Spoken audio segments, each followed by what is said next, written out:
التهامي والسراج المزيج الكوكب الدري صاحب الوقار والسكينة المدفون بأرض المدينة العبد المؤيد والرسول المسدد المصطفى الأمجد المحمود الحميد الحامد الأحمد حبيب إله العالمين أبي القاسم محمد. اللهم صل على محمد وآل محمد وعجل فرجهم. أما بعد، فقد قال الله الحكيم في القرآن الكريم: بسم الله الرحمن الرحيم، بقیت اللہ خیر لکم ان کنتم مؤمنین۔ السلام علیکم ناظرین اور ناظرات، میں سید حسین شیرازی اور آپ کی خدمت میں امید ہے کہ آنے والے دنوں میں ہفتہ وار یہ پروگرام صوت الحجت کے نام سے آپ کی خدمت میں پیش کیا جائے گا۔ میں سب سے پہلے تو من لم یشکر المخلوق لم یشکر الخالق، کہ جو لوگوں کا شکریہ ادا نہیں کرتا وہ خدا کا بھی شکر گزار نہیں ہو سکتا۔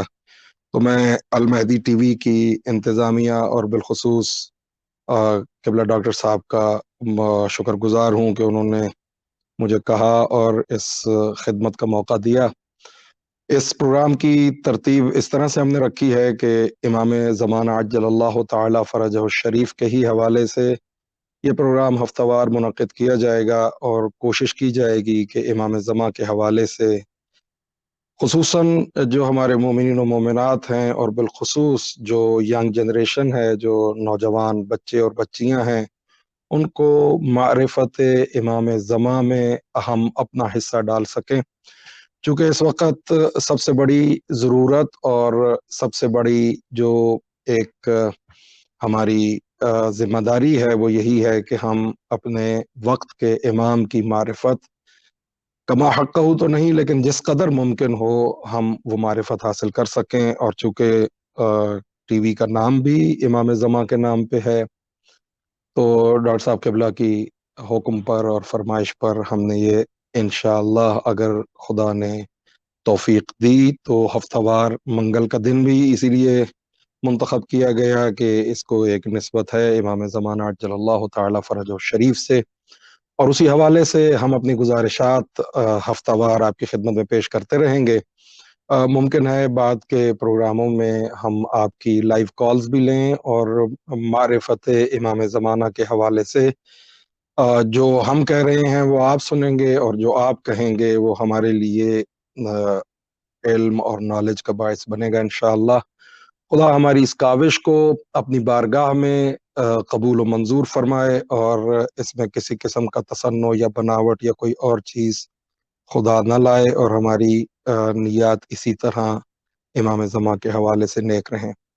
اس کی ضرورت کیوں محسوس ہوئی؟ اس کی وجہ یہ ہے کہ مغرب میں بسنے والے ہم جو شیعیان حیدر کرار ہیں، خصوصاً کینیڈا اور شمالی امریکہ اور کینیڈا میں، تو اس وقت سب سے بنیادی جو ضرورت ہے وہ یہ ہے کہ چونکہ والدین کو، پیرنٹس کو اتنا وقت نہیں ملتا کہ وہ اپنے بچوں کو وہ وقت دے سکیں، یا خود اگر بچوں کو وقت دے بھی سکیں تو مطالعہ کر سکیں کہ امام زمان کی شخصیت اور ان کے معارف اور ان کے فضائل اور دیگر اشیاء کے حوالے سے وہ اتنا وقت نہیں ہے کہ وہ مطالعہ کریں اور پھر اپنے بچوں کو ایجوکیٹ کریں۔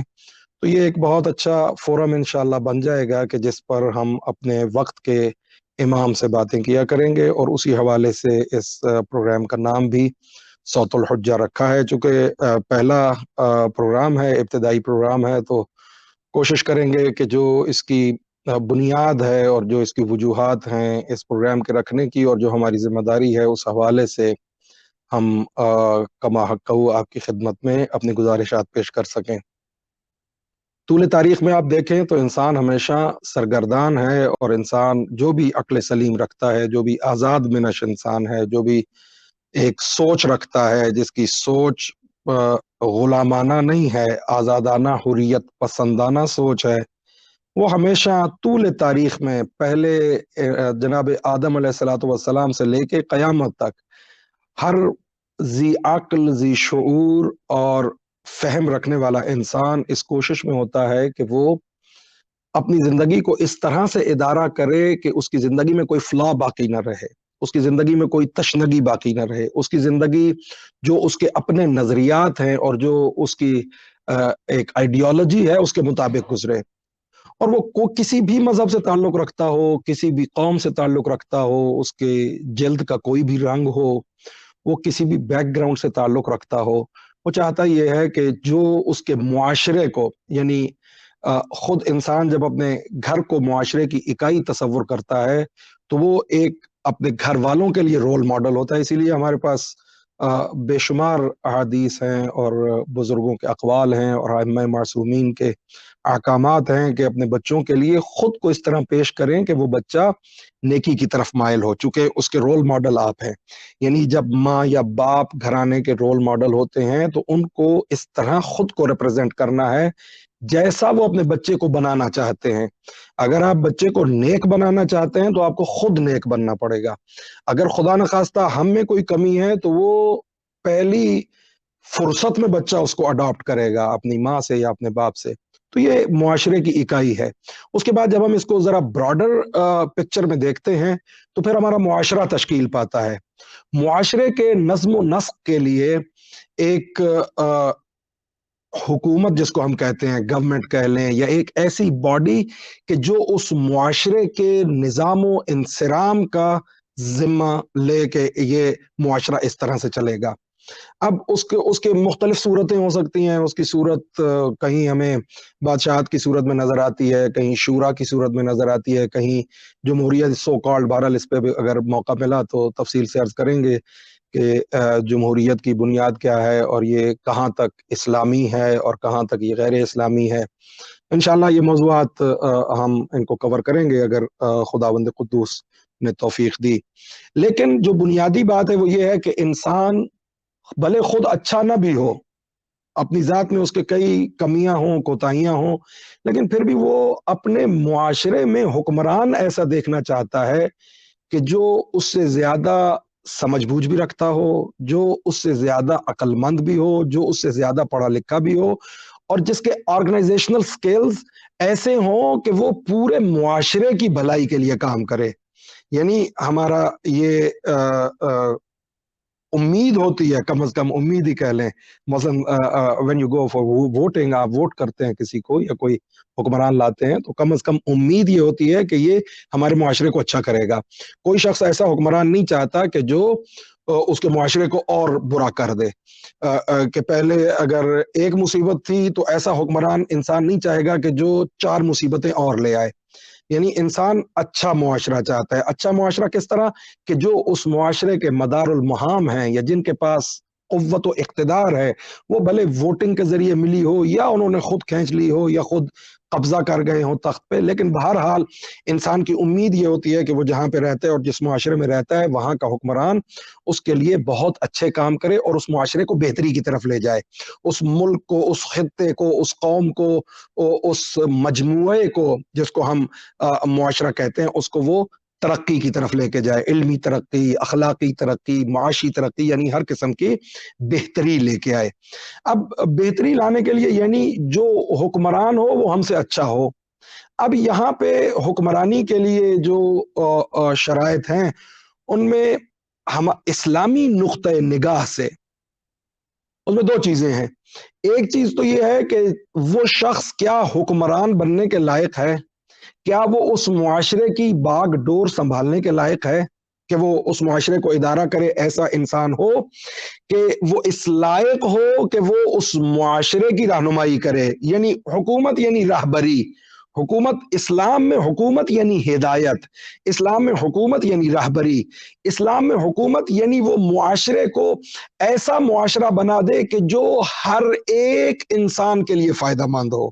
یہ بہت دقت طلب بات ہے اور اس پہ اگر آپ ہمارے ناظرین غور کریں تو بات بہت آسان ہو جائے گی کہ اسلام ایک ایسا معاشرہ اور اس معاشرے کی راہبری ایک ایسے شخص کے ہاتھ میں چاہتا ہے کہ وہ معاشرے کی تمام اکائیوں یعنی ہر فرد، ہر انڈیویجول کے لیے اچھا ہو. مثلا اس کی مثال آپ اس طرح لے لیجئے کہ امریکہ میں اس وقت ریپبلکنز کی حکومت ہے.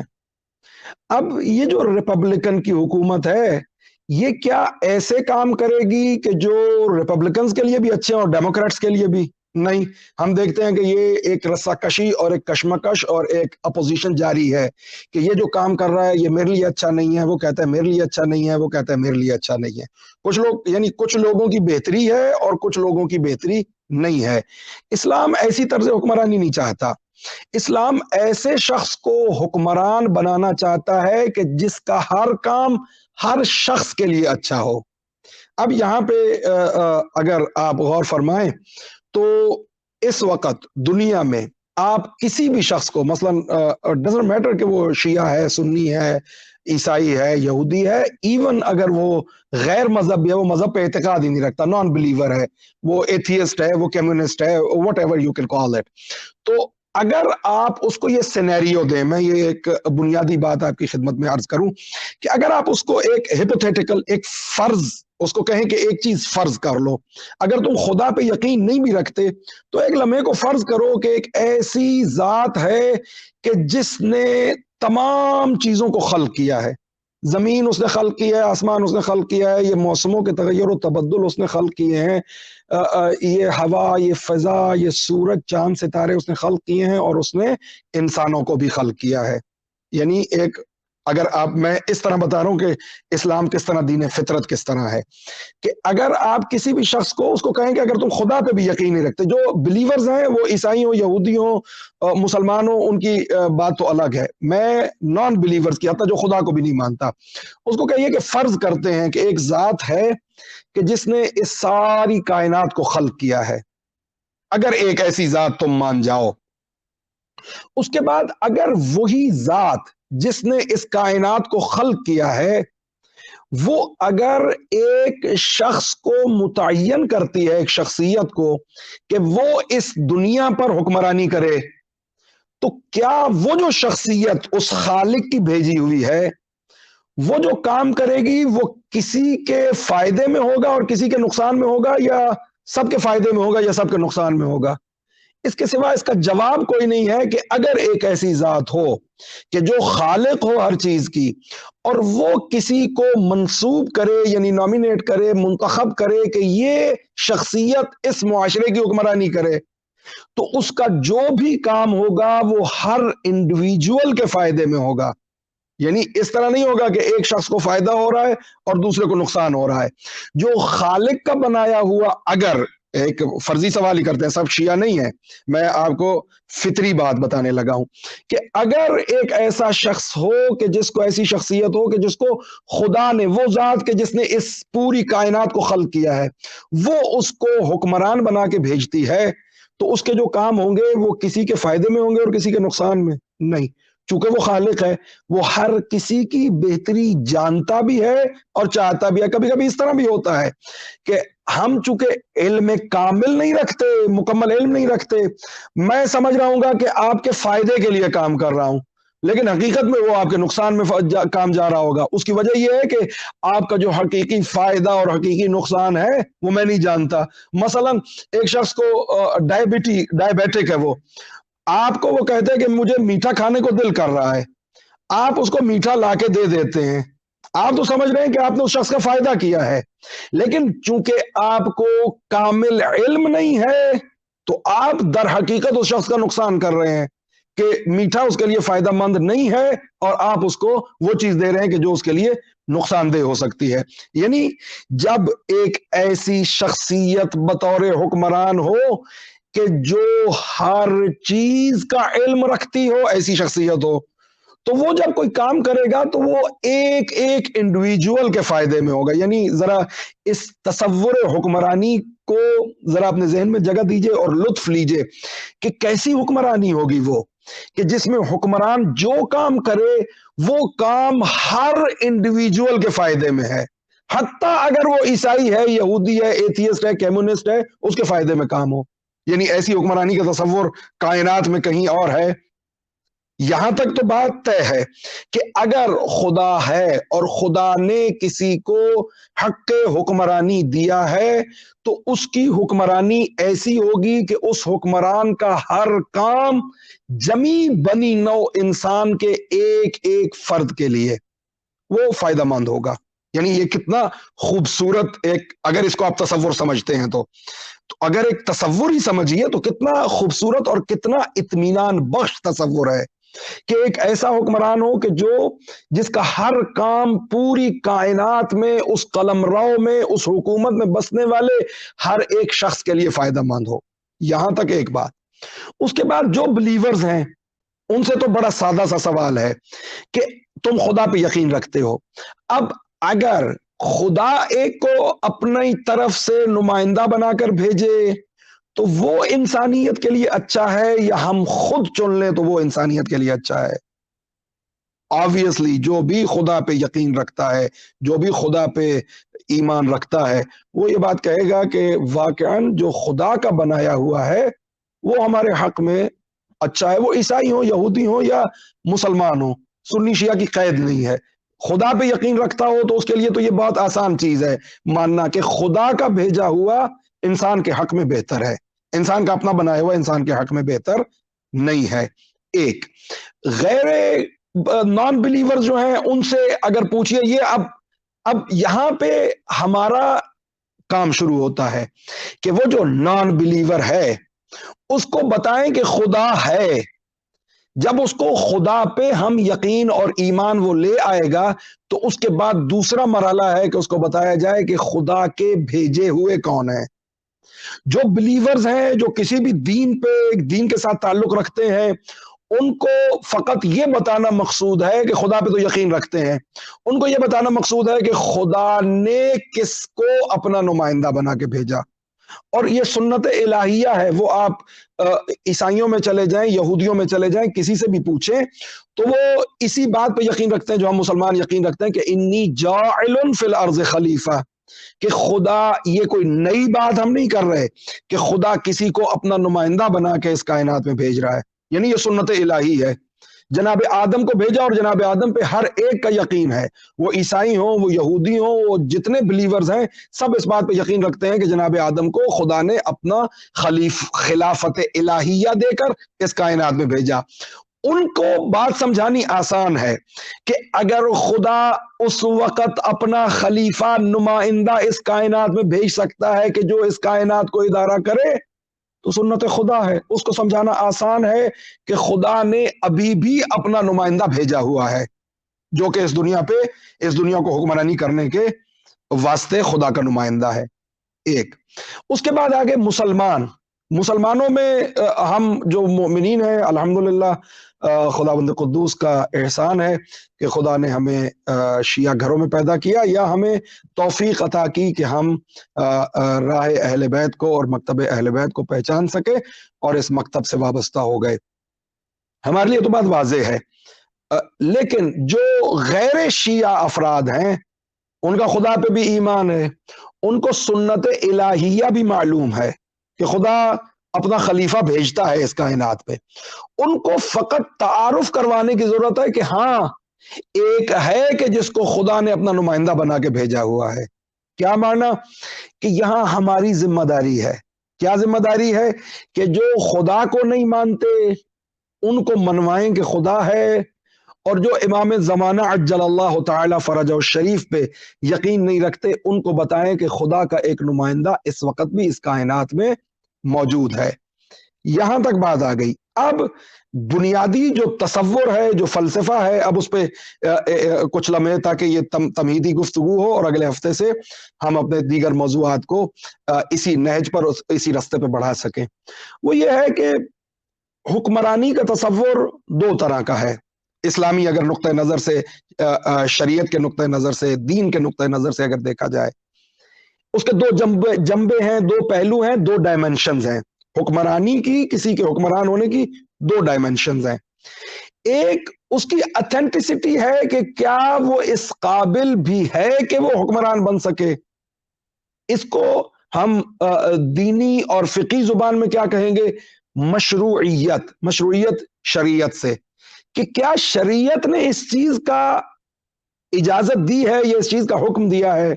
ایک تو کسی بھی اور وہ صرف حکمرانی سے مربوط نہیں ہے، کوئی بھی چیز ہو اس کو آپ اس نظر سے دیکھتے ہیں کہ مثلا آپ کے پاس ایک پانی ہے جو آپ کو پینے کے لیے ملا ہے.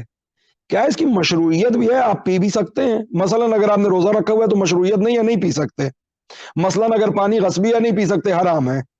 پانی چھینا ہوا ہے نہیں پی سکتے۔ مشروعیت کیا ہے کسی بھی چیز کی؟ ایک اس کا حکمرانی کا بھی ایک پہلو، ایک ڈائمنشن یہ ہے کہ وہ جو حکمران بن گیا ہے یا بننا چاہتا ہے یا بننے کی سوچ رکھتا ہے، کیا شرعن بھی حکمران بن سکتا ہے؟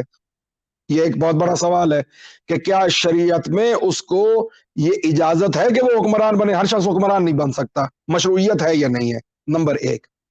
ایک اس کا دوسرا پہلو ہے، دوسری ڈائمنشن ہے، وہ ہے مقبولیت، کہ ایک چیز مشروعیت تو اس کی ہے، کیا وہ مقبولیت بھی ہے اس میں؟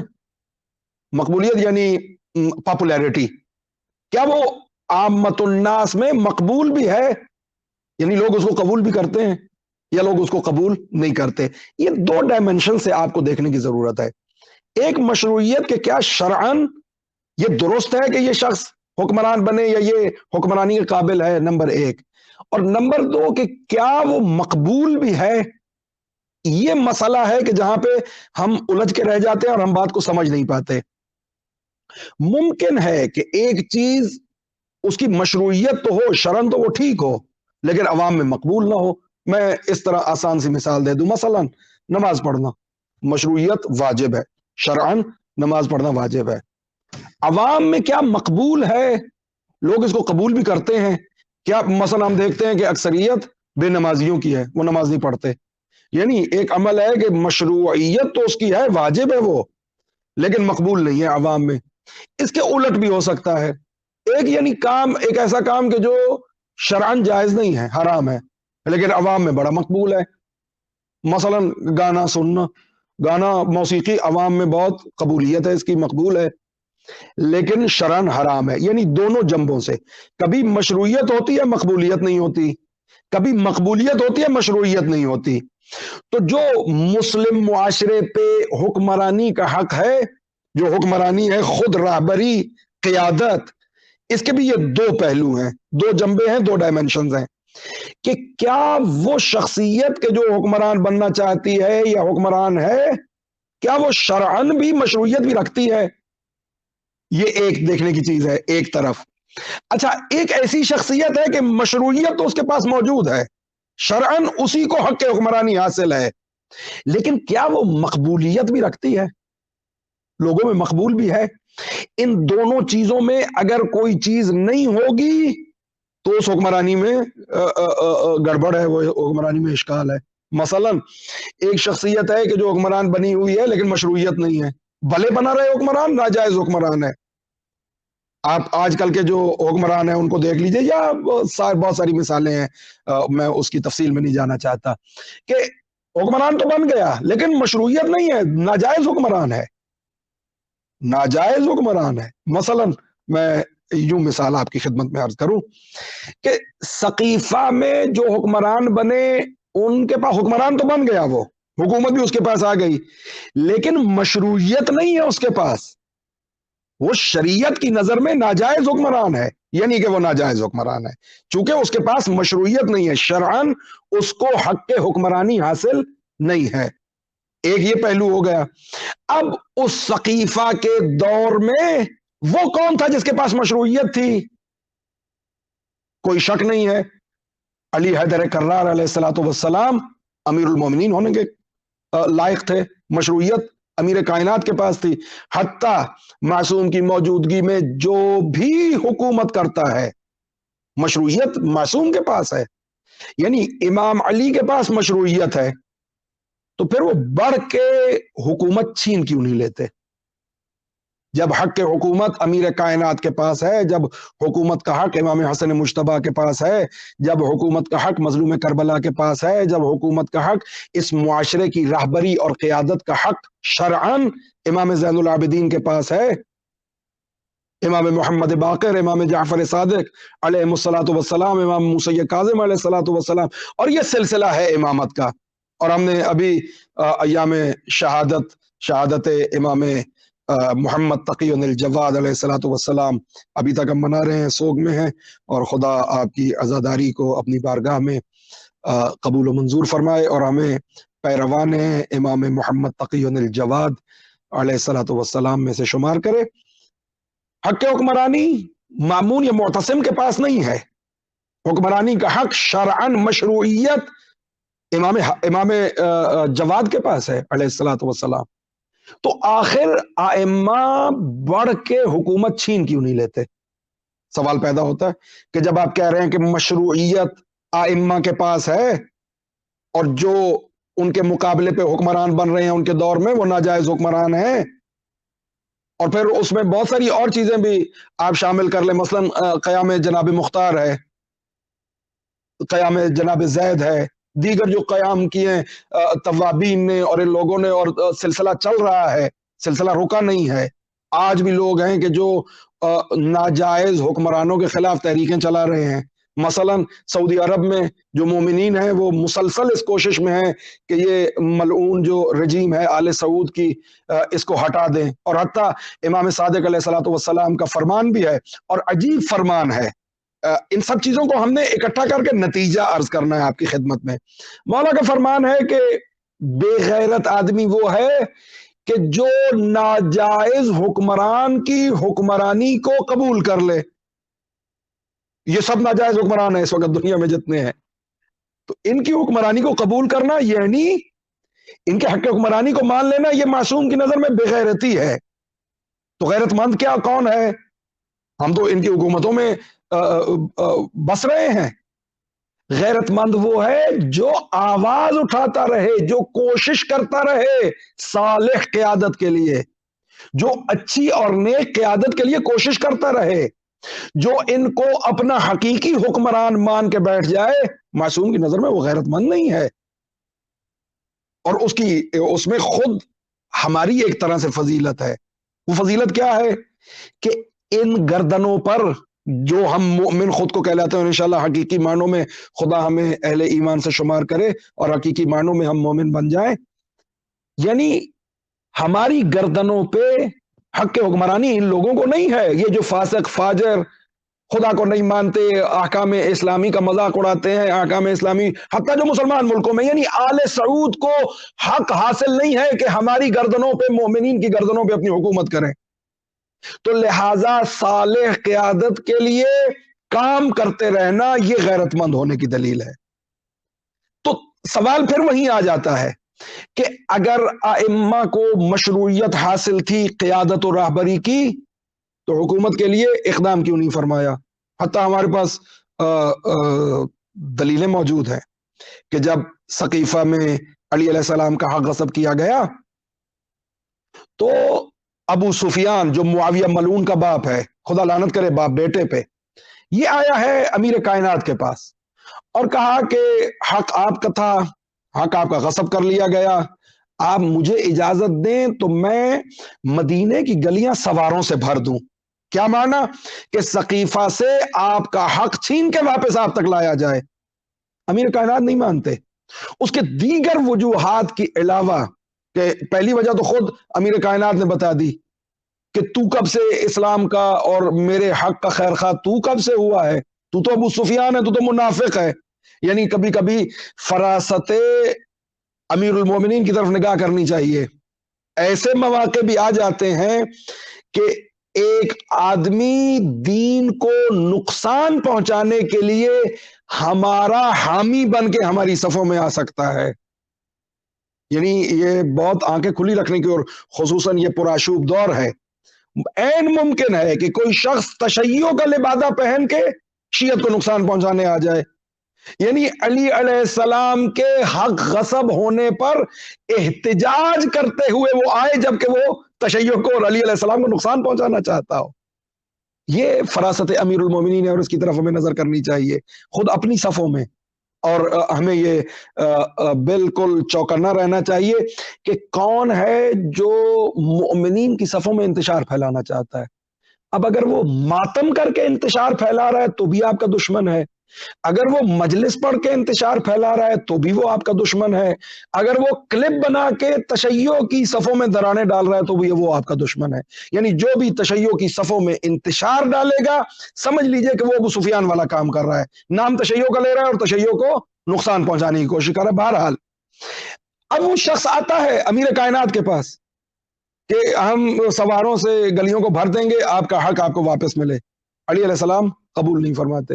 اچھا، اگر ابو سفیان کی پیشکش کو قبول نہیں فرماتے تو خود جنگ کیوں نہیں لڑتے؟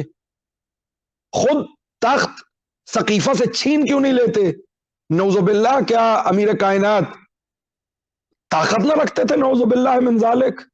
علی علیہ السلام چاہیں تو تخت سمیت اس ملعون کو الٹا دیں، لیکن علی علیہ السلام نہیں کر رہے۔ کیا وجہ ہے؟ حالانکہ حق کے حکمرانی، حق کے قیادت، حق کے راہبری، حق کے امامت امیر کائنات کے پاس ہے، لیکن علی علیہ السلام اقدام نہیں کر رہے۔ آخر اس کی کیا وجہ ہے؟ اس کا ایک تو ہمیں جواب خود جناب فاطمۃ الزہرا سلام اللہ علیہ، مخدومہ عالمیان، سیدہ کائنات کی زبان سے ملتا ہے کہ بی بی جب مہاجرین و انصار کے گھروں میں جا رہی ہیں، اور یہ دیکھیے اس کو درک کرنے کی کوشش کیجئے، علی علیہ السلام اقدام نہیں کرتے، سیدہ سلام اللہ علیہ مہاجرین و انصار کے گھروں میں جا رہی ہیں حق امیر المومنین کے لیے کہ یہ تم نے کیا، تم حدیث پیغمبر بھول گئے کیا؟ تم حجت الوداع کا خطبہ بھول گئے کیا؟ تم من کنت مولا ہو فہذا علی مولا کی صدا بھول گئے؟ جناب سیدہ یہ جا کے اصحاب و انصار کو مدینے میں بتا رہی ہیں۔ ایک صحابی نے ایک سوال کیا ہے اور اس سوال میں جواب ہے کہ علی علیہ السلام اقدام کیوں نہیں کرتے، علی علیہ السلام خود بڑھ کے کیوں نہیں ثقیفہ کو الٹ دیتے اور خلافت جو ہے وہ اپنے پاس لے آتے ہیں۔ جناب سیدہ سے اس صحابی نے یہ سوال کیا کہ بی بی آپ جو آ رہی ہیں بچوں کو لے کر، تو علی خود اقدام کیوں نہیں کرتے؟ یعنی خدا کا شکر ہے کہ اس نے یہ سوال کیا، سیدہ نے جواب دیا اور ہمیں اپنا وظیفہ معلوم ہو گیا۔ کہا کہ مثل الامام کا مثل الکعبہ، امام کی مثال کعبۃ اللہ کی مثال ہے۔ یعنی اس نے سوال کیا کہ علی علیہ السلام خود اقدام کیوں نہیں کرتے؟ شیر خدا ہیں، حیدر کرار ہیں، صاحب ذوالفقار ہیں، تو خود اقدام کیوں نہیں کرتے کہ بڑھ کے چھین لیں؟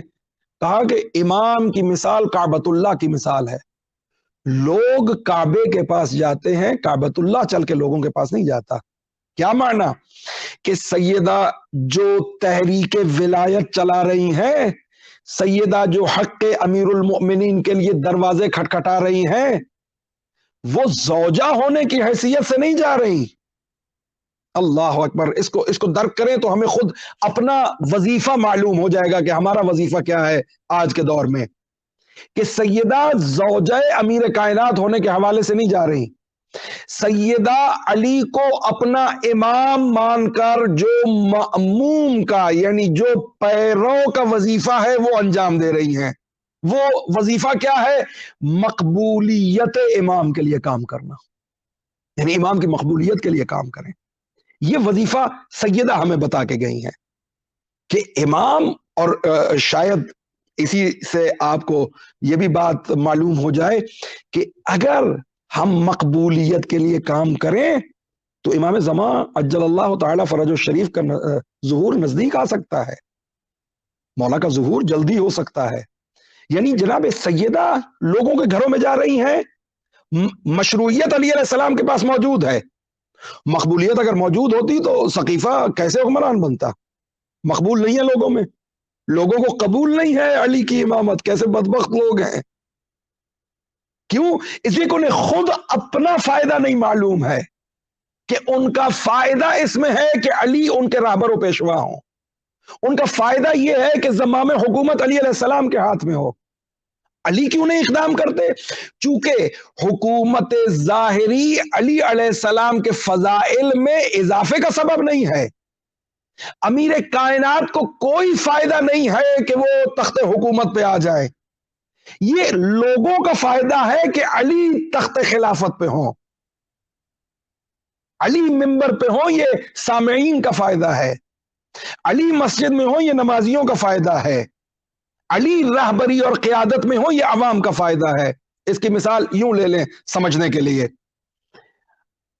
خدا نخواستہ کوئی شخص بیمار ہو جاتا ہے، میں بیمار ہو گیا اور ڈاکٹر کے پاس گیا، اس نے کہا مولوی صاحب یہ دوائی ہے، کھاؤ گے تو بچ جاؤ گے، نہیں کھاؤ گے تو مر جاؤ گے۔ یہ دوائی دینا اور یہ دوائی کھانا کیا ڈاکٹر کے فائدے میں ہے؟ اس سے ڈاکٹر کو فائدہ ہوگا، حالانکہ اس نے دوائی لکھ کے دی ہے، بتایا ہے کہ اس طرح کھاؤ گے بچ جاؤ گے، نہیں کھاؤ گے مر جاؤ گے۔ اب وہ دوائی کھانا میرا فائدہ ہے یا ڈاکٹر کا؟ ظاہر ہے میرا فائدہ ہے، نہیں کھاؤں گا تو مر جاؤں گا۔ اسی لیے ڈاکٹر کوئی آ کے گھر میں گن نکال کے مجھے نہیں کہے گا کہ کھاؤ اس دوائی کو صبح، پھر دوپہر کو آئے اور کہے کہ کھاؤ اس دوائی کو دوپہر میں اور پھر شام میں آئے، نہیں، اسے بتا دیا کہ تمہارا فائدہ ہے، نہیں کھاؤ گے تو اپنا نقصان کرو گے، کھا لو گے تو فائدہ ہے۔ اسی طرح اہل بیت کی پیروی، ہم اگر ساری کائنات علی علیہ السلام کو امام مان لے، امیر کائنات کے فضائل میں کوئی اضافہ نہیں ہو رہا۔ علی کو کوئی نہ مانے، علی تب بھی علی ہیں، اور ساری کائنات علی کو مان جائے، علی تب بھی علی ہیں۔ خدا کو کوئی مانے، وہ تب بھی خدا ہے، خدا کے سارے منکر ہو جائیں، اس کی خدائی میں پھر بھی فرق نہیں پڑتا۔ جس طرح خدا کی خدائی میں فرق نہیں پڑتا، اسی طرح رسول کی رسالت میں فرق نہیں پڑتا، علی علیہ السلام کی امامت و ولایت میں فرق نہیں پڑتا۔ یعنی کیا مانا کہ مشروعیت موجود ہے، مقبولیت کی ضرورت ہے کہ خود عوام کو یہ احساس ہو کہ مجھ پر اگر حکمرانی اور قیادت اور راہبری امیر کائنات کی ہوگی تو یہ میرا فائدہ ہے۔ اور جب لوگوں کو یہ احساس ہو جاتا ہے تو امیر کائنات ان کی راہبری کرتے ہیں، قیادت کرتے ہیں۔ کہ قتل عثمان کے بعد لوگ علی علیہ السلام کے دروازے پہ پہنچ گئے، معلوم ہو گیا کہ ہمارا بھلا علی علیہ السلام کی حکمرانی میں ہے، علی اگر ہماری قیادت اور پیشوائی کریں تو اس میں ہمارا فائدہ ہے، پہنچ گئے، دھمکیاں دی۔ مشروعیت پہلے موجود تھی، جب مقبولیت حاصل ہو گئی علی علیہ السلام خلافت پہ متمکن ہو گئے۔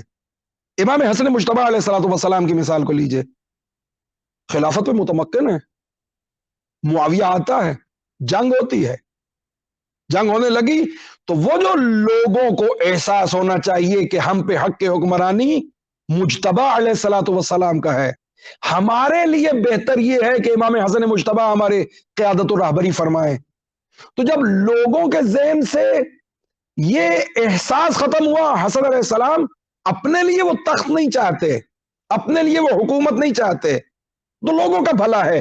اگر مقبولیت ہوگی اور لوگ یہ باور کر جائیں گے کہ امام حسن مجتبی علیہ السلام اگر قیادت و راہبری کرے تو یہ ہمارے حق میں بہتر ہے، تو حسن مجتبی علیہ السلام قیادت و راہبری فرمائیں گے۔ یعنی یہ وہ مقام ہے کہ جہاں ہم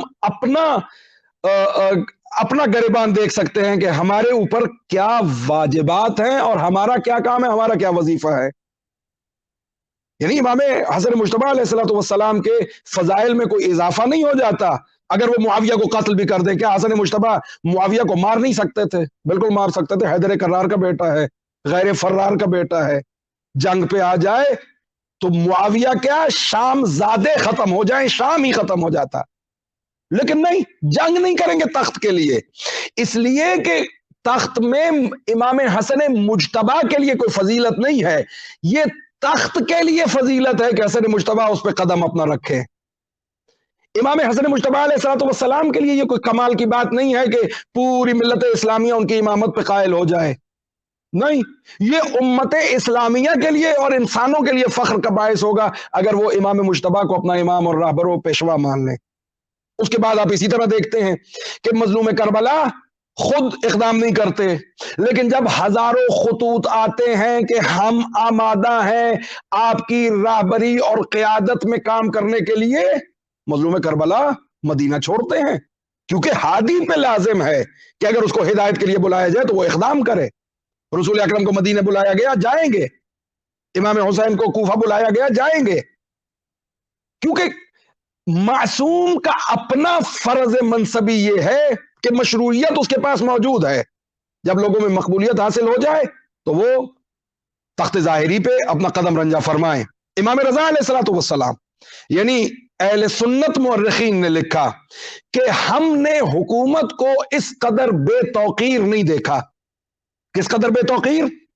کہ جب امام رضا علیہ السلام جاتے ہیں اور مأمون انہیں خلافت، یعنی جو ظاہری جو خلافت جس کو یہ کہتے ہیں بنو عباس کی خلافت یا بادشاہت، آپ جو بھی کہہ لیں بادشاہت ہے، وہ بادشاہت اور حکومت ولی عہدی بات کا مسئلہ ہے. سب سے پہلے اس نے کہا کہ آپ آج سے حکمران ہیں, یہ حکومت ہے, یہ زمام حکومت ہے. امام رضا علیہ الصلوۃ والسلام قبول نہیں فرماتے. آخر کیا وجہ ہے؟ اب یہاں سوال پیدا ہوتا ہے کہ اگر مشروعیت بھی تھی اور اب تو حکومت خود دی جا رہی ہے تو اب قبول کیوں نہیں فرما رہے؟ دیگر وجوہات کے علاوہ, وہ اس کا وقت نہیں ہے کہ اس وقت ان کو ڈسکس کیا جائے. معصوم تلوار کے زور پہ لی گئی حکومت قبول نہیں فرمائیں گے. مقبولیت تلوار کے زور پہ نہیں, مقبولیت علم اور عرفان اور تبلیغ کی صورت میں. اگر ہم سب مبلغین امام زمانہ عجل اللہ تعالی فرجہ الشریف بن جائیں اور اس مقام پہ اپنی تبلیغ اور کاوشوں کو لے جائیں کہ لوگوں کو یہ معلوم ہو جائے کہ 2020 میں کائنات میں اگر کسی کو حق حکمرانی حاصل ہے تو وہ زہرا کے بیٹے امام زمانہ عجل اللہ تعالی فرجہ الشریف کو حاصل ہے, تو ظہور نزدیک آ جائے گا, مولا جلد ظہور فرمائیں گے. یعنی ہمارا فرض منصبی اور ہمارا وظیفہ کیا ہے کہ ہم مقبولیت امام زمان کے لیے کام کریں. مقبولیت امام زمان کے لیے کام کا کیا معنی؟ خود اپنے سے شروع کرتے ہیں. جیسے یہ پروگرام ہم نے شروع کیا, خود اپنے سے شروع کریں کہ پہلے اپنے دل میں امام زمان کی مقبولیت لے کے آئیں. واقعاً صحیح بات ہے, مجھ جیسے کئی ایسے ہوں گے کم بخت لوگ کہ جن کے اپنے دل منور نہیں ہے نور قائم آل محمد علیہ الصلوۃ والسلام سے. اور پھر ہماری جو بحث ہوتی ہے جب ہم یہ بتانا چاہتے ہیں کہ نہیں I really care about امام زمانہ and I really know about امام زمانہ and I want to talk about امام زمانہ, تو ہم کہتے ہیں اچھا وہ فلانی نشانیاں پوری ہو گئی یا نہیں ہوئی, وہ عبداللہ کون سا تھا, وہ سید خراسانی کون سا تھا, وہ لشکر کون سا ہے. نہیں آگا, پہلے تو خود سے کام کریں, اپنے دل میں محبت جاگزین کریں امام زمانہ عجل اللہ تعالی فرجہ الشریف کی. کیسی محبت کہ جو لقمہ آپ کے منہ میں جا رہا ہے یہ صدقہ ہے امام زمان کا. جو خطبے کے جمعے میں آپ سنتے ہیں, وَبِيُمْنِهِ رُزِقَ الْوَرَى وَبِوُجُودِهِ ثَبَتَتِ الْأَرْضُ وَالسَّمَاءُ, اے وہ کہ جس کے وجود مقدس کی برکت میں کائنات کو رزق مل رہا ہے, اور ہے وہ کہ جس کے وجود کی برکت سے کائنات قائم ہے. وَبِوُجُودِهِ ثَبَتَتِ الْأَرْضُ وَالسَّمَاءُ, اگر یہ نہ ہو تو یہ زمین اپنے رہنے کی وجہ کھو بیٹھے, اگر وہ نہ ہو تو آسمان کا سائبان اپنی وجہ وجود کھو بیٹھے. یعنی کائنات کی وجہ وجود ذات پاک امام زمانہ عجل اللہ تعالی فرجہ الشریف ہے. یعنی قلب عالمین امام زمان ہے. کم از کم اس طرح تو اتنا تو ہم کر سکتے ہیں کہ چلیں معارف اگر ہیں یا نہیں ہے, یا آپ کے پاس وقت ہے یا نہیں ہے, کم از کم جو ہماری ایگزسٹنس کی وجہ ہے, اگر مجھے پتا چل جائے کہ میں زندہ ہوں تو اس چیز کی وجہ سے زندہ ہوں. وہ جیسے آپ بچے کہانی سنتے تھے کہ طوطے میں فلاں کی جان تھی, تو وہ اپنی جان کی اب حفاظت نہیں کرتا, وہ طوطے کی حفاظت کرتا ہے. وہ کہانی آپ نے پڑھی ہوگی بچپن میں کہ طوطے میں جان تھی, طوطے کو درد ہوتا تھا تو اس کو درد ہو, طوطا مر جائے تو یہ مر جائے. تو وہ خود سے زیادہ کس کی حفاظت کرے گا؟ اس کی جس میں اس کی جان ہے. تو کم از کم اسی طریقے سے جو ہماری ایگزسٹنس ہے اسی حوالے سے امام زمان کے لیے ہم کام کرنا شروع کر دیں کہ اس کی وجہ سے ہم ہیں, وہ ہے تو ہم ہیں, اگر وہ نہ ہو تو کائنات اپنے وجود کی وجہ کو کھو بیٹھے گی. کم از کم اسی حوالے سے وہی ہے جس کے سبب ہمیں رزق مل رہا ہے. وہ رزق علم ہو, وہ رزق معرفت ہو, وہ رزق مال ہو, وہ رزق دنیا ہو, وہ رزق آخرت ہو, وہ رزق اطاعت ہو, وہ رزق معرفت ہو, جتنے رزق ہیں ان کی ذات کے سبب مل رہے ہیں. تو کم از کم انسان اگر اس حوالے سے سوچے تو ایک تو اپنے وجود کو بچانے کے لیے امام سے محبت کی ضرورت ہے, اور دوسرا اپنے وجود کو منور کرنے کے لیے امام کی ضرورت ہے, اپنی معرفت کو منور کرنے کے لیے. آپ خدا کے نام پڑھتے ہیں, یا منیر ہو یا منور ہو. حرز امام جواد میں بھی یہ خدا کا نام لیا گیا, یا منیر یا منور. جب اس کے حقیقی معنوں میں ہم جائیں یہ منور و منیر کے, تو جب خدا سے اس انداز میں ہم محبت شروع کر دیں تو بھلے چہرہ ظاہری رنگ اس کا سیاہ ہوگا, خدا اس کو نورانی کر دے گا. آپ کے گرد و پیش کو خدا منور کر دے گا, آپ کے چہرے کو منور کر دے گا، آپ کی تحریر کو خدا نور عطا کر دے گا، آپ کی تقریر کو خدا منور کر دے گا، آپ کے رشتہ داروں کو خدا منور کر دے گا، آپ کے گھر کو خدا منور کر دے گا، آپ کی سواری کو خدا منور کر دے گا، آپ کی گفتگو کو خدا منور کر دے گا، آپ کے دوستوں کو خدا منور کر دے گا۔ یعنی اس طرح سے امام زمان سے محبت کرنے کی ضرورت ہے۔ جب خود پہ انسان کام کر لے اور امام کی محبت میں انسان غرق ہو جائے تو پھر وہ خدا ہے، وہ قادر مطلق ہے، وہ آپ کے ذریعے لوگوں تک امام زمان کی معرفت پہنچانے کا بندوبست خود کر دیتا۔ یعنی کام شروع کہاں سے کرنا ہے؟ خود اپنے آپ سے۔ اور یہ جو ہم فضائل و مناقب بھی بیان کرتے ہیں، یہ فضائل و مناقب اگر ساری کائنات بیان کرنا چھوڑ دے تو کیا ائمہ اہل بیت خدا اور رسول کی شان میں نعوذ باللہ کمی آ جائے گی؟ یا اگر ساری کائنات ان کے فضائل و مناقب ہی سنانے لگ جائے تو کیا ان کی فضیلت میں بڑھوتری آ جائے گی؟ نہیں۔ تو یہ پھر مناقب و فضائل کیوں سنائے جاتے ہیں؟ تاکہ معرفت حاصل ہو۔ علی حیدر کرار علیہ الصلوۃ والسلام کے فضائل تاکہ معرفت علی حاصل ہو۔ معرفت فقط جاننا نہیں، معرفت تاکہ محبت علی میں گرفتار ہو جائے۔ جب انسان کسی کے ساتھ سچی محبت کرنے لگتا ہے، یہ عام تام جن کو ہم نے نام محبت کا دیا ہوا ہے، خدا خبر ہوس ہے کیا بلا ہے، لیکن جب محبت ہو جاتی ہے تو انسان پھر اپنی پسند ناپسند نہیں دیکھتا، محبوب کی پسند اس کی پسند بن جاتی ہے، محبوب کو جو چیز ناپسند ہو اس کو ناپسند ہو جاتی ہے، وہ محبوب کے قریب جانے کے بہانے ڈھونڈتا ہے، وہ محبوب جیسا بننے کے طریقے سوچتا ہے، وہ محبوب کو کوئی بھی تکلیف نہیں پہنچانا چاہتا۔ یعنی اگر امام زمان سے ہمیں محبت ہو جائے تو پھر ہم ہر اس کام سے رک جائیں گے جس سے زہرا کے بیٹے کو تکلیف پہنچے، چونکہ محبوب ہے ہمارا، ہم ہر وہ کام کریں گے جس سے زہرا کا بیٹا خوش ہو، چونکہ محبوب کی خوشی عزیز ہے ہمیں۔ تو کیوں نہ اس حوالے سے انسان کام کرے، بجائے اس کے کہ اپنے علم و فضل کو لوگوں کے سامنے بیان کرے کہ میں اتنا فن خان ہوں اور میں 30 مار خان ہوں اور میں بڑا نہیں۔ محبت امام زمان میں کام کریں، آسان ہے اور اطمینان بخش ہے، کامنس پیدا کرتا ہے انسان میں، انسان کو اطمینان عطا کر دیتا ہے۔ یعنی میں نے دیکھا ہے، ایسے ماں باپ دیکھے ہیں کہ منیمم ویج پہ کام کر رہے ہیں، حتیٰ گھر کے پیسے پورے نہیں ہوتے، لیکن بچے کے لیے مہنگی چیز خرید کے لے جاتے ہیں، اور اس وقت ماں یا باپ کے چہرے کو دیکھنا واقعاً لطف آ جاتا ہے کہ جب وہ چیز جو افورڈ نہیں کر سکتا اور خود پر جبر کر کے وہ چیز خرید کے اپنے محبوب کے پاس لے کے آتا ہے، یعنی بچے کی وہ ایک مسکراہٹ اس ماں اور باپ کے شاید 6 مہینے کی جو مصیبت ہے اس کو وہ بھلا دیتی ہے۔ ایک مسکراہٹ، بچہ بھی وہ کہ جو ناسمجھ ہے، لیکن چونکہ آپ کو اس سے محبت ہے تو اس کی ایک مسکراہٹ آپ کے 6 مہینے کے غموں کا مداوع کر دیتی ہے۔ اگر ایسی مسکراہٹ ہماری وجہ سے زہرا کے بیٹے کے چہرے پہ آ جائے تو یقین مانیے آپ کی ساری زندگی کے غم دور ہو جائیں گے۔ لیکن اس سے پہلے ہمیں خود کو محب امام زمان بنانا ہے۔ امام زمانہ سے محبت کیجئے، امام زمانہ جل اللہ تعالی فرج و شریف سے باتیں کیجئے، ان کو اپنے مسائل بتائیے، ان کو اپنی مصیبتوں سے آگاہ کیجئے، اور یہی طریقہ ہے کہ انسان محبوب کے سامنے اپنا دل کھول کے رکھ دیتا ہے۔